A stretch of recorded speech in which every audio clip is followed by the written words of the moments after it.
Welcome to MeatsPad, a platform dedicated to sharing breakthrough knowledge that is accessible to the meats industry. On each episode, we will hear from meat specialists and professionals to talk about numerous topics in meat science, including animal welfare, meat production, meat quality, food safety, and so much more.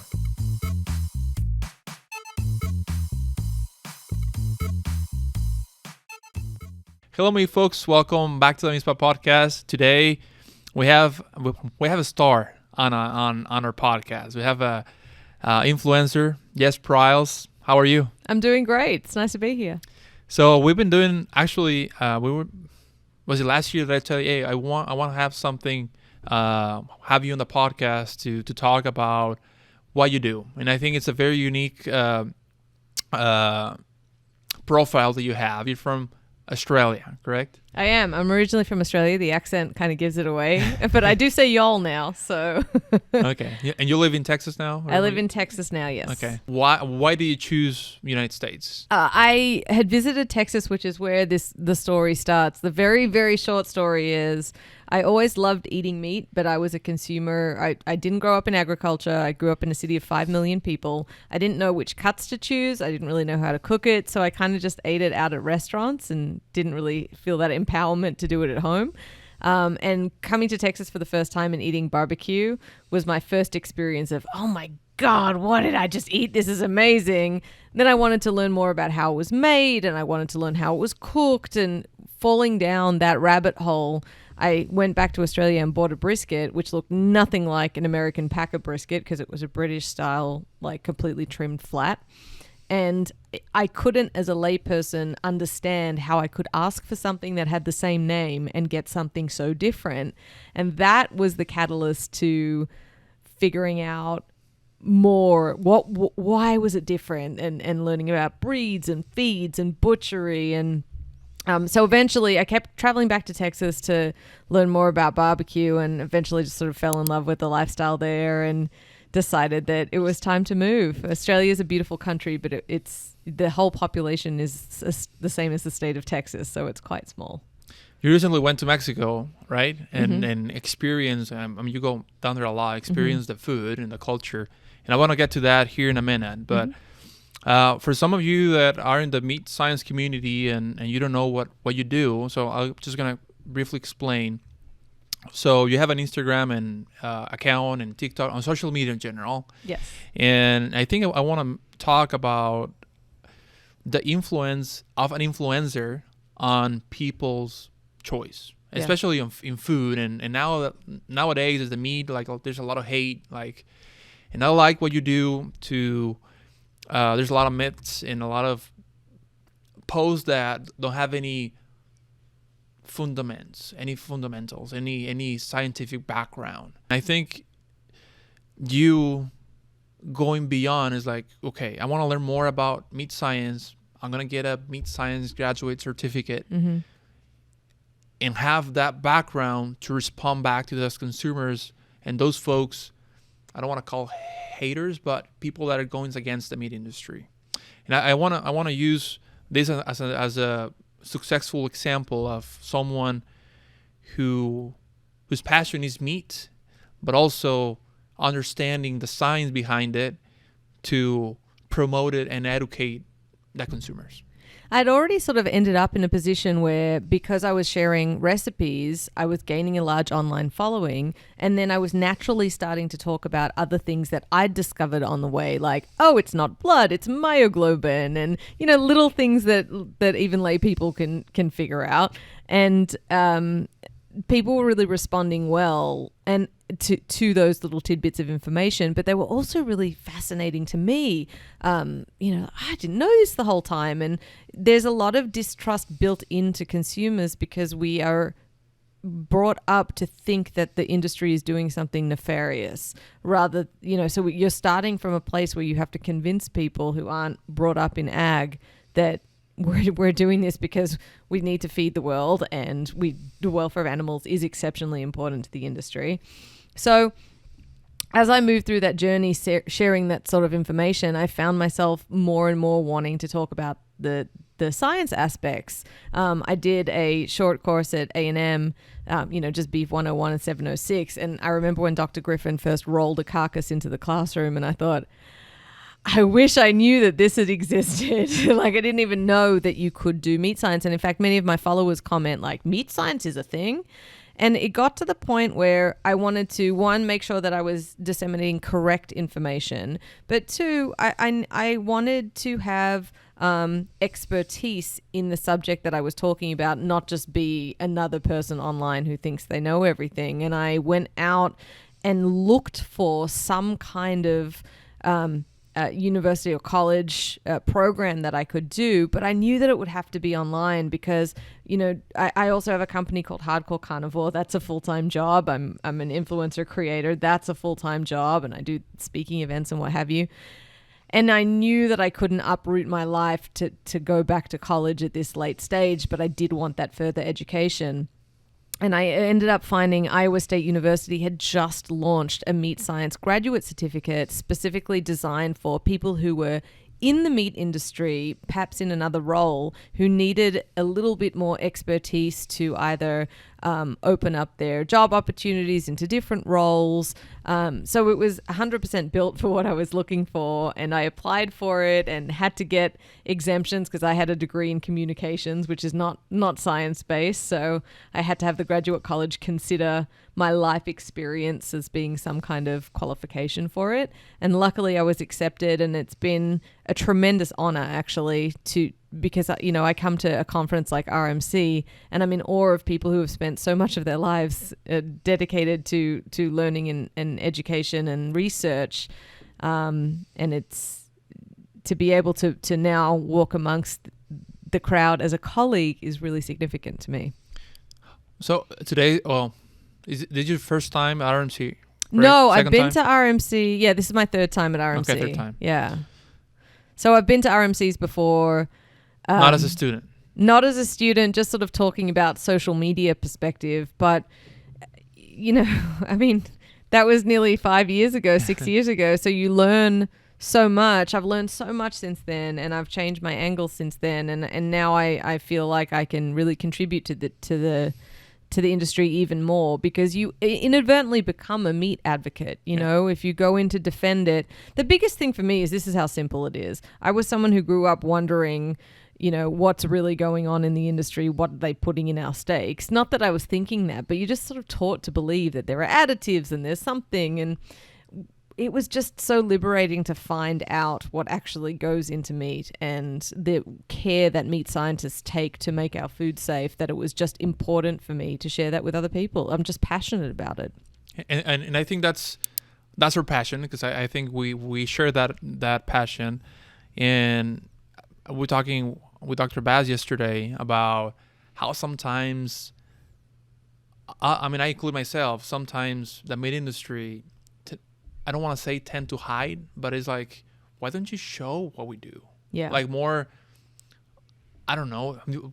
Do you follow me? Like, for example. Yeah, that's what this is what my presentation's about. The industry has always been reactive, not proactive to things. And I think that some of it is a little bit because they've had their hand bitten before from extending it, by sort of fundamentalist animal rights activists. Yeah. And part of it is also that there are some, it is a business. So especially on vertically integrated proteins, there's some trade secrets that need to be kept there. And then it looks like there's an industry. It looks like the industry is trying to be secretive for reasons that aren't really there, if that makes sense. Yeah.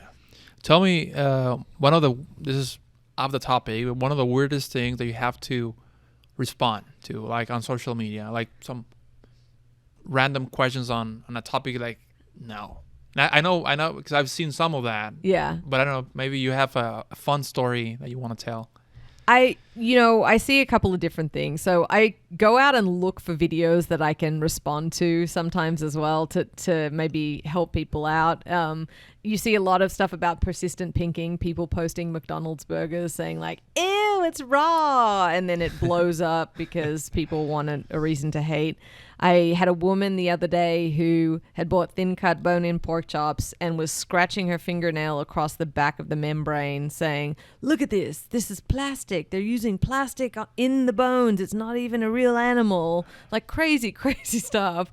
Someone else who was separating a pork chop from the rib meat saying that it was meat glue because she couldn't understand how two muscles come together. So I love answering those sorts of videos with the real reason behind all that. Sometimes, I guess, in the barbecue nerd world, it goes more into the food science. I think in some ways I do see a lot of nearly confirmation bias too, which is quite interesting, where people will try and make it fit because they want to have this secret to cooking the perfect brisket.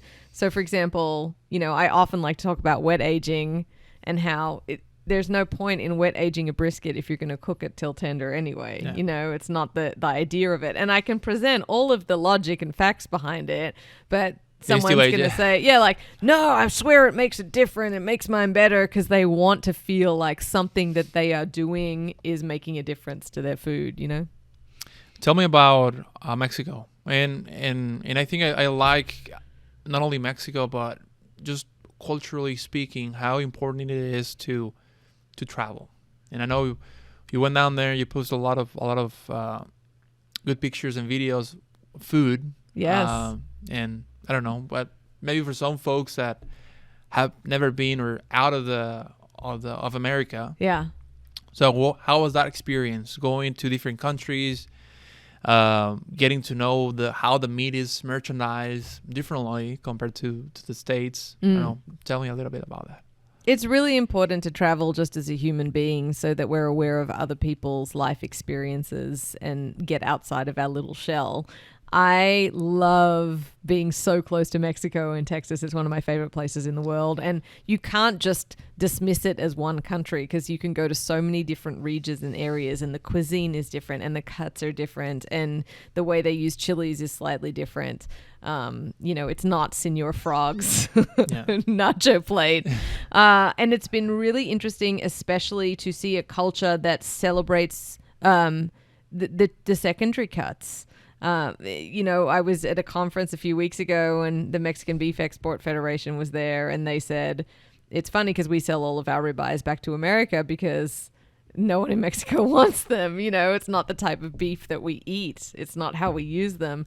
And it's such an interesting study in how an entire culture can take a tough secondary cut and turn it into something incredible. So me and my husband love going and exploring much more of the cultural areas than, Cancun and Cabo. Right. And we eat at the markets, and we haven't been that sick yet, so that's exciting. Okay. That sick yet, so we call it. So I don't know if you know this, but we have a saying. Oh yeah, Montezuma's Revenge. Right. Yeah. So have you heard of that? Oh yeah. Okay. I've gotten it before, but it was worth it. For those folks that don't know what that is, so it's when someone, primarily from United States or Europe, who have never been exposed to street tacos or things that it's handmade, maybe not following the best GMPs. Yes. Sometimes you can get sick, and that's what the Moctezuma Revenge. Yeah, but the interesting part is that it doesn't make the locals sick, and I think that that's something to just consider about resilience and resistance. You're and immune. Immunity, yeah. So, but it's worth it. The most interesting thing to me so far has been cecina, which down in Puebla is a top round. I know it's different everywhere. Cecina in Sonora is more like jerky, but just cut extremely thin. And even the knife work on that is incredible. And then they cover it in butter and lay it in the sun for a day, which immediately is probably going to make a lot of your listeners. Alert. Yeah, exactly.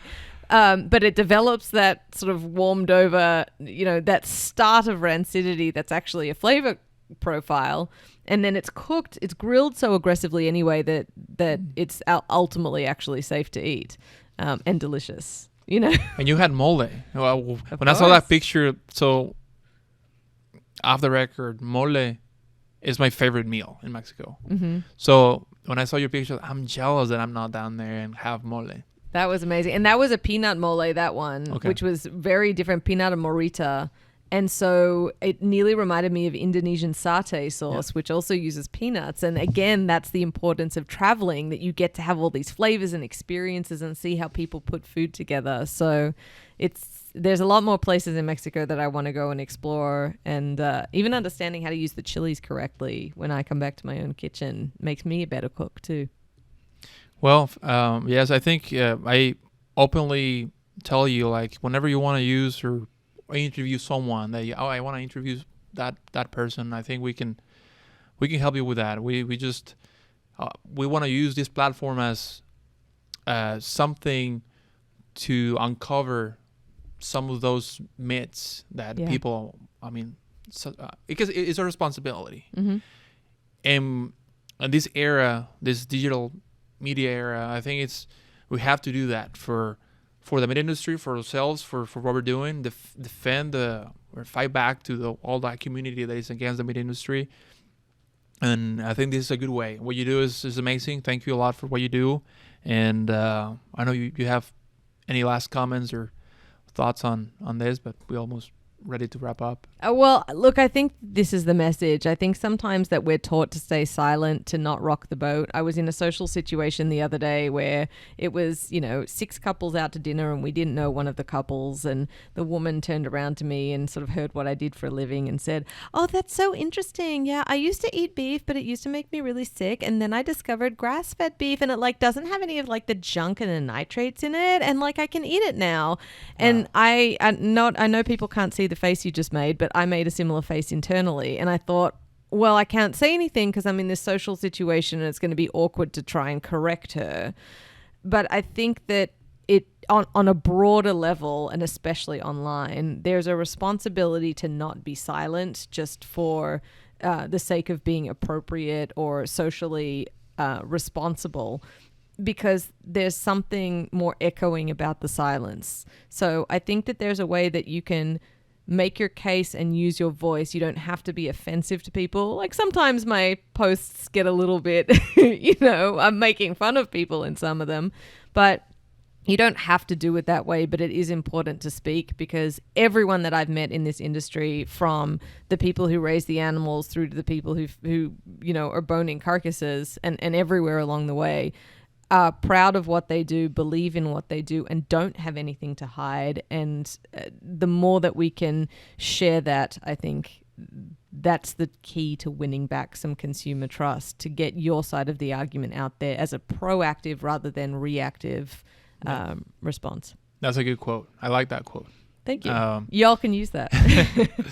100% agree. And thank you again for joining us today. And hopefully we do more stuff against that community.